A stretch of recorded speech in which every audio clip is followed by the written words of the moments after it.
Hello बच्चों, let's first read the question. तो question में हमें क्या दे रखा है?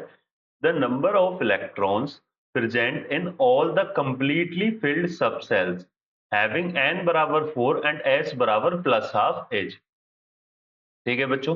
तो यहाँ पे क्या है कि वेयर n बराबर principal quantum number and s क्या है आपका स्पिन क्वांटम नंबर है। ठीक है। तो क्वेश्चन में क्या बताना है? नंबर ऑफ इलेक्ट्रॉन्स बताने प्रेजेंट होंगे जो कि किसमें, all the completely field subcells having n बराबर 4। तो n बराबर 4 के लिए कौन कौन सी सबसेल्स पॉसिबल होंगी? तो बच्चों ये हमें पता चलेगा एजीमुथल क्वांटम नंबर से। जिस क्या होता है वो, उसको हम रिप्रेजेंट करते हैं एल से, और ये क्या होता है 0 to n-1 होती है बच्चों। इसकी वैल्यू क्या होती है? 0 to n-1। ठीक है। तो जीरो के लिए अगर आप देखोगे तो एल की कितनी पॉसिबल वैल्यूज हो जाएंगी? सबसे पहले आपको देखना है एन बराबर कितना है, 4 है। ठीक है। तो कितनी हो जाएंगी बच्चों? 0 to, अगर हम देखें 4-1 तो 3 हो जाएंगी। ठीक है। तो एल बराबर क्या आ गया बच्चों? 0, 1, 2 एंड 3, ये आ गई इस तरीके से। तो जीरो के लिए हमारे पास कौन सी सबसेल आएगी? एस आ जाएगी। 1 के लिए हमारे पास पी आ जाएगी। 2 के लिए हमारे पास डी आ जाएगी।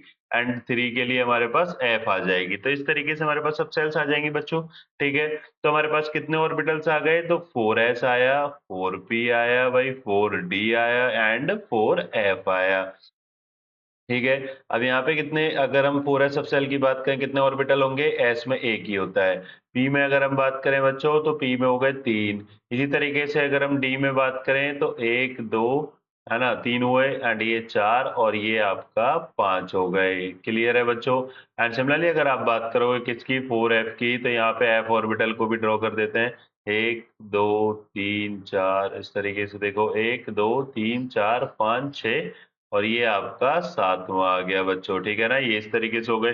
तो कंप्लीटली फिल्ड की बात हो रही है क्योंकि यहाँ पे लिख रहा है कंप्लीटली फिल्ड। तो यहाँ पे अगर आप इसको कंप्लीटली फिल्ड करोगे तो ये इस तरीके से हो जाएंगे कंप्लीटली फिल्ड, बिल्कुल वही इस तरीके से कंप्लीटली फिल्ड होते चले जाएंगे। ठीक है ना बच्चों? तो अब यहाँ पे ये हमारे पास तरीके से क्या हो गए, सारे हमने ऑर्बिटल्स जो भी थे सभी सब सेल्स में फिल कर दिए हैं। ठीक है बच्चों, तो ये हो गए इस तरीके से भाई।